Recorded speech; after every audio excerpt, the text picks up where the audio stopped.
Hello Captain fans! Ito nga ha, trending ito mga sombreros na may nagsabi kay Ma'am Catherine daw na parang plastic daw si Ma'am Catherine mag-judge sa PGT mga kasombreros. Sabi dito, Jmar Dilangco leaves the judges laughing with his unique talent. Ang sabi niya dito ay ako lang ba yung parang napaplastikan kay Kat as one of the judges sa PGT? Tapos nagmura pa siya dito. The way siya tumawa cannot ang plastic talaga kagigil. Unlike si Donnie lang may sense for me na genuine yung may sinasabi, sabing ganun. Tapos sa contestant sabi naman niya sa final discussion about Catherine as a judge sa PT. If nanonood ka nito, magigets mo bakit parang may mali sa kanya sa judge, no? Sobrang di bagay, di ko alam bakit, sabi ni Gardo Versusa.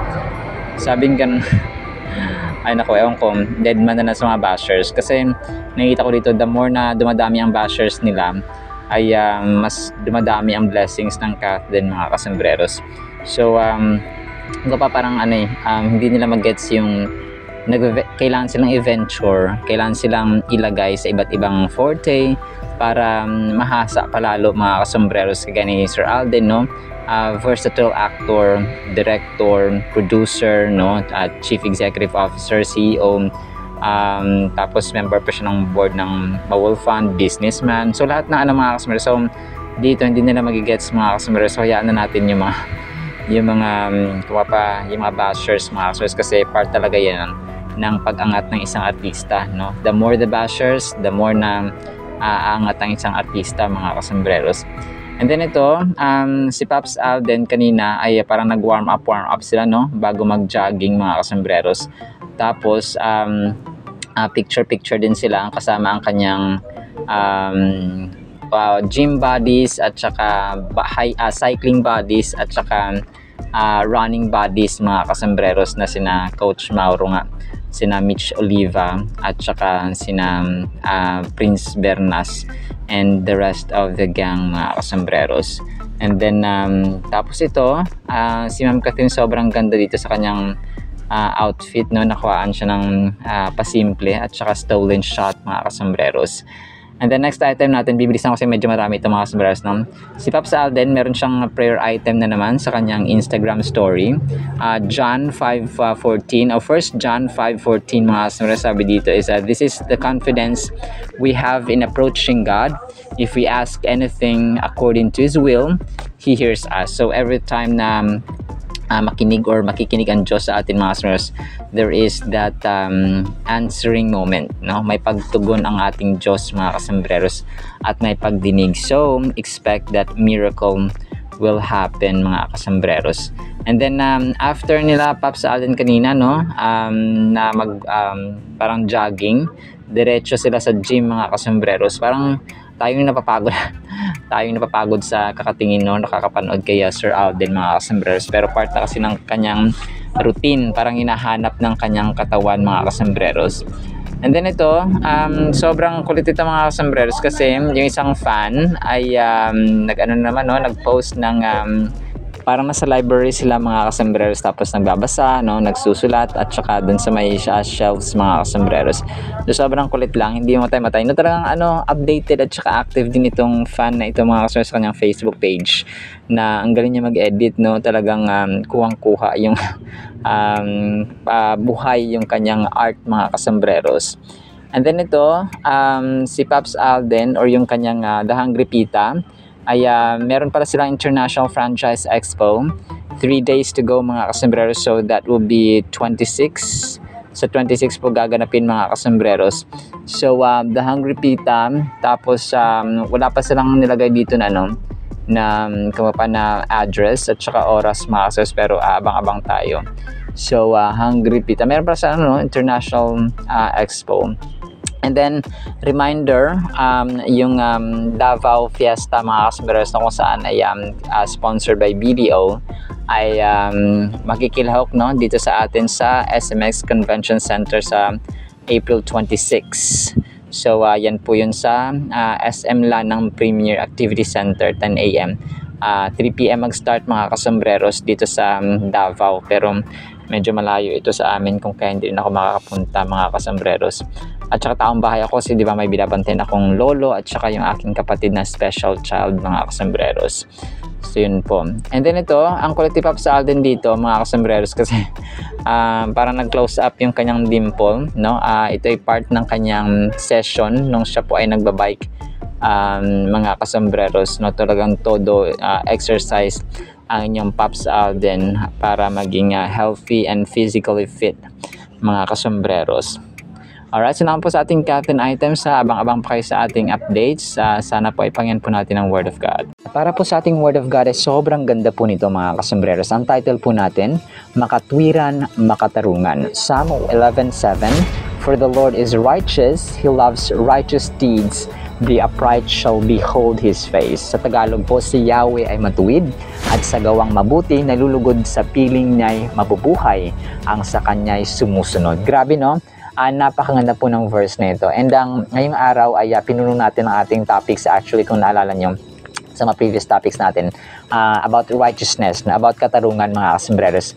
Ang verse na Psalms 11:7 ay nagka-carry ng isang napakahalagang message about God's nature and the blessings He bestows upon those who seek righteousness, no? Kagaya nung related ito sa ating verse kanina na Matthew 6:33. At ang verse na ito ay nag-emphasize ng righteousness of God at ang kanyang pag-ibig sa justice, okay, sa katarungan, mga kasambreros. Kung kaya maraming mga tao dito sa mundong ito ang hindi nila na-experience ang justice, ang hindi nila na-experience yung katarungan, pero after life po, nandun po ang eternal justice. Ang Diyos po natin ay hindi nababayaran. Ang God the Father, ang ultimate judge, ay hindi po siya nababayaran kahit na ilang bilyon, mga kasambreros. And promise, or the promise that those who live uprightly, kay yung tama at saka righteous sa kanyang harapan, mga kasambreros, yung hindi madadaya, will one day see His face. So grabe, no? Yan ang kanyang pangako, mga kasambreros, na kapag tayo po ay mamuhay ng makatwiran, makatarungan, ay makikita natin ang kanyang mukha. Pero hindi siya face-to-face, mga kasambreros. Ibig sabihin po ay dun po tayo sa heaven. At first glance, one might just see it as a simple declaration, but upon deeper reflection, it unpacks layers of meaning that resonate deeply with our lives.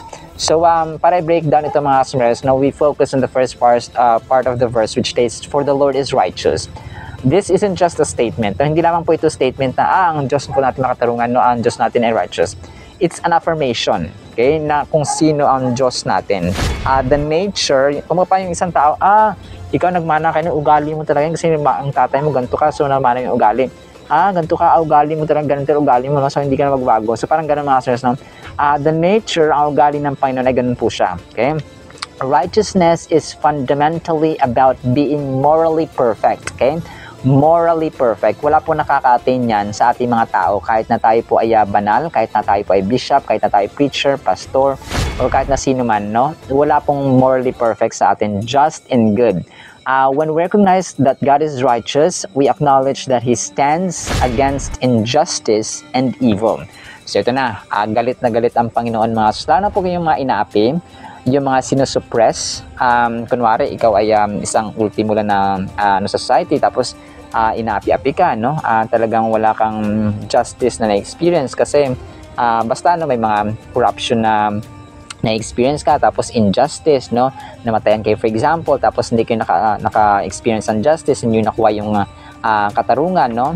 Ang Diyos po natin ay galit na galit po doon, mga kasambreros. And sabi niya dito, here we see that God's righteousness is not a distant character trait, but is deeply connected with His love for justice. Iba kasi yung tao, kunwari, no? Makatarungan ka, pero iba pa yung minamahal mo ang justice. Because if you love justice, kung galit na galit ka at hindi ka matahimik, no? Kunwari may posisyon ka sa gobyerno, may posisyon ka sa community. Ang second part ng verse na ito, sabi niya, He loves justice, diba? So, ito yung powerful na reminder sa atin na yung righteousness ay hindi lamang siya simply something that God does. He loves justice. So, kapag meron siya nakitang hindi tama, hindi patas, hindi fair, hindi just, mga kasambreros, expect natin na kung tayo ang nandinglang, tayo ang nang-aapi, ay kung hindi man tayo maparusahan sa mundong ibabaw, meron pa sa afterlife, which is forever, mga kasembreros. And maraming lessons actually na pwede natin matutunan dito sa Psalms 11:7, mga kasembreros, na pinakauna nga ito yung nag-exemplify ng nature ng Panginoon, na hindi lamang siya abstract being. His righteousness, ang kanyang pagiging makatarungan, at ang kanyang pagmamahal sa justice or katarungan, mga kasembreros, ay nag-attribute na we can actively experience this this justice and righteousness sa ating buhay. And another important lesson na ini-encompass nito ay yung yung panawagan sa atin ba na maging upright tayo, maging makatarungan din sa kanyang harapan.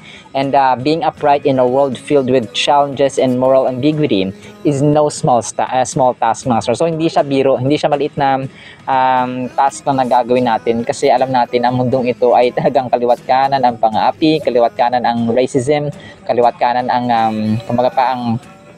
pang-aapi, ang pangda-down, no? Kahit na simple na pangda-down lang ng ating kapwa, talagang talamak ngayon sa ating social media, whether it's verbal or actual, mga kasembreros, or physical. So talaga nangyayari po siya.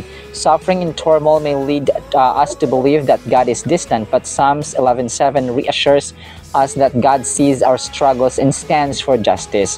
So yung mga sufferings natin, mga ating pinagdadaanan ng mga kapighatian ay magdadala sa atin sa paglayo sa Panginoon. Pero sinisigurado ulit ng Panginoon sa Psalms 11:7 na yung justice po ay siya po ay nagmamasa justice. So sa final thoughts natin, mga kasembreros, yung Psalms 11:7 ay nag-offer pa rin sa atin ng pag-asa, no, at saka encouragement sa lahat sa atin, inviting us to trust wholeheartedly in God's nature. Yung nature kasi ng Panginoon, unchanging yun eh. Yung ating mundong ito, yung mga phenomenons, for example, nagbabago yun, no?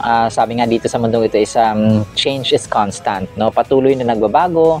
Mga records ng mga athletes, mga basketballista, mga artista, yung mga sa track and field, and even the greatest leaders of this world, napapalitan yan. Maaring after 10 years may panibagong mga records na naman na mabibreak. After 2 years meron naman panibagong. So ganun lang ang mundong ito, and marami talaga ang pagbabago sa mundong ito, but God's nature is unchanging. Hindi siya kagaya ng tao na pabago-bago, mga kasers. That is why trustworthy at napagkakatiwalaan talaga ang Diyos. Hindi na inutos sa atin na magtiwala sa ating kapwa-tao. Mahalin sila, yes, but to trust, yung word na trust, mga kasers, ay ibigay natin sa kaisa-isang at dakilang Diyos, mga kasembreros, na lumikha ng langit at ang lupa, ang Diyos ni Abraham, ni Isaac at ni Jacob. Alright, so now for the meantime, nawa po ipagpalain po tayo ng pag-ibig, pananampalataya, justice, righteousness, makatarungan at katarungan, mga kasembreros, in the mighty, holy, sweet, magnificent, righteous Jesus Christ Himself. And everyone said, Amen and Amen. See you sa next segment po, mga kasembreros, pa. Alam po. I love you.